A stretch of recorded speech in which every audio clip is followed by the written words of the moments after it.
we're gonna continue working through Act 2, finish this act, and go to Act 3.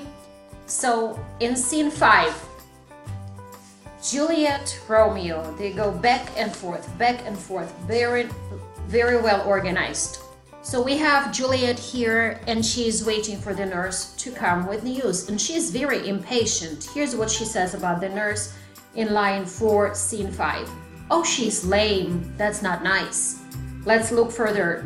Line 16. Old folks. Many feign as they were dead. Not very nice from Juliet. She's very impatient and not very nice. But watch this shift in her tone when the nurse comes in. That's line 18. Oh God, she comes. Oh, honey, nurse. And then line 21. Now, good sweet nurse. Shift in tone. Now look. Line 54. Sweet, sweet, sweet, sweet nurse. Julia is a young girl begging for something, but when her parents are not around, I hate them. Very funny. But Juliet has what we might think of as her tragic flaw. We were trying to locate their tragic flaws. So she's very impatient. We see that on line 29. Jillian said, nurse, tell me the news, what's happened? And the nurse says, Jesu, what haste? Can you not stay a while? Can you not wait a while? Do you not see that I'm out of breath? And Juliet, how art thou out of breath, when thou hast breath to say to me that thou art out of breath? Very funny. The excuse that thou dost make in this delay is longer than the tale thou dost excuse. You're taking so long to tell me. You could have already told me. She's very impatient, right? So the nurse says to her a very simple advice that she doesn't take. The nurse is very much like the friar. If you notice their functions in the text, they get advice to young people and young people don't take. So the nurse says to her, well, you've made a simple choice. You've chosen Romeo. You know not how to choose a man, Romeo? No, not he. Though his face be better than any man's, he is a good looking, but he's not a good choice for a husband. And then Julia says, no, line 46. But all this did I know before. What says he of our marriage? So the nurse gives advice, but Julia doesn't take it. Then the nurse says to her, line 63, are you so hot? Line 17, now comes the wanton blood. Again, this idea that you are very impatient. Maybe that impatience of Juliet leads her to downfall, much as like Romeo's. So Romeo is talking to the friar, and the friar gives very similar advice, and he says, these violent delights have violent ends. The sweetest honey is loathsome in his own deliciousness. And then line 14, therefore, love moderately. And notice he uses a lot of therefore. It tells about his character. He's very logical, very wise. Whenever you love too much, those passions lead to violent love. The love of the son that Romeo and Julia wants.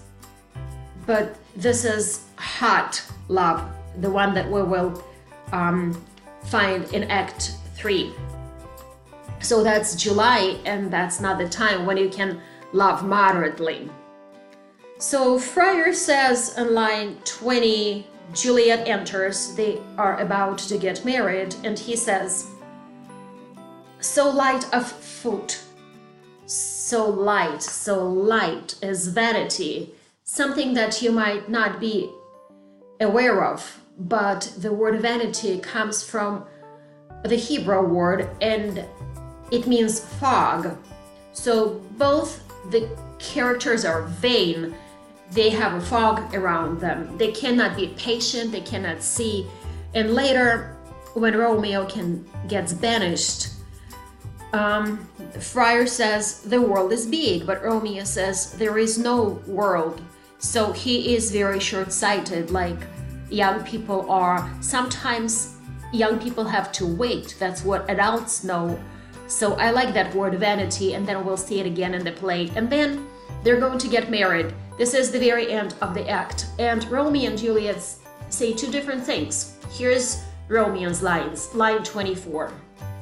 Ah, Juliet, if the measure of thy joy be heaped like mine, if you love as much as I do, and that thy skill be more to blazon it, then sweeten with thy breath this neighbor air, and let rich music's tongue unfold the imagined happiness that both receive in either by this dear encounter. If you love as much as I do, tell me about it. But look what Julia says.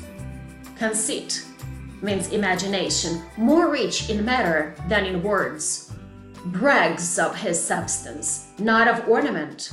They are but beggars that can't count their worth. But my true love is grown to such excess, I cannot sum up half my wealth. So Romeo is a great talker. We know that he talks pretty well, but Juliet challenges this idea. If you love someone, you cannot actually put this into words. I think this is a very interesting idea. Pause on it for a moment about language. There is a famous idea that you can think of language as being skin on our bodies, because the skin on our bodies is a point of contact with the world. We can hold someone's hand, we can embrace them with our bodies, our skin. Even though our skin is a means of contact, but it's also a means of separation. My body keeps me separate from you. This is like language. Language is a point of contact between people, but it's also a point of separation, because sometimes I can't express myself, or sometimes you don't know what I mean but what I say. I think we see that clearly with Juliet in what she says. Okay, so now they're married. That's pretty happy. Kind of marks the climax in the play marriage, happiness. There should be, but we know this is a tragedy, so it can't work out very well. In Act 3, they're going to introduce the major conflict of the play. There's a conflict that they already overcame. They climbed over the wall of but now they're going to have something that they cannot climb over. Act 3 is very similar to Act 1. It does exactly the same. It starts exactly the same. It's analogous to Act 1, because in Act 1 we have Samson and Gregory, fight me, fight you, and so on. Now we have Mercutio and Benvolio. If you can't fight me, then I will fight you. There is a cool line from Mercutio over here. He says,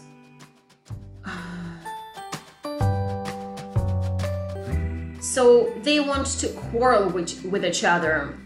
Thou hast quarreled with a man for coughing in the street. So what happens? Tybalt. Let's talk about Tybalt. The Prince of Cats. He's a very good fighter. Now it's time to start a fight. When it comes on, Mercutio tries to start a fight with him. And the way he tries to instigate the fight is through a literary device. This is kind of a tough one. It's called catachresis. Catachresis, Shakespeare uses this for comedy most of the time, but here it's used intricately to start a fight. When I use the wrong word, that's what it is. So Mercutio misunderstands, but purposefully misunderstands the word to start the fight. It happens in line 43-44. Tybalt. Mercutio, thou consortest with Romeo. Consortest means you are associated with him, you know him, but consort also means to be a musician. So Mercutio misunderstands, and he says, consort, what? Dost thou make us minstrels, musicians? It's an insult. And thou make minstrels of us, look to hear nothing but discords. Here's my fiddlestick. Here, that shall make you dance. And then he has a sword to start the fight. So he uses the this opportunity. Now we see dramatic irony. When the audience knows something and the players do not know, we know that they are married. That Romeo is cousins now with Tybalt. They're family. And when Tybalt challenges Romeo, then Romeo says, Tybalt, Line 61. The reason that I have to love thee doth much excuse the appertaining rage. Tybalt has no idea what he's talking about. Boy, this shall not excuse the injuries that thou hast done to me. But Romeo, I love thee, but Tybalt does not know why he is saying that, and neither does Mercutio. In line 72, Mercutio says, "Oh, come, dishonorable, vile submission." He thinks that Romeo has betrayed his trust of hating that family, because Mercutio doesn't know that Romeo has married Juliet. And this is when the fight breaks out between Mercutio and Tybalt, and Romeo tries to stop it, and Mercutio is angry at both of them, and Mercutio gets wounded. That's in line 84 when he tries to stop the fight. So Mercutio, a plague on both houses, and he says that 3 times.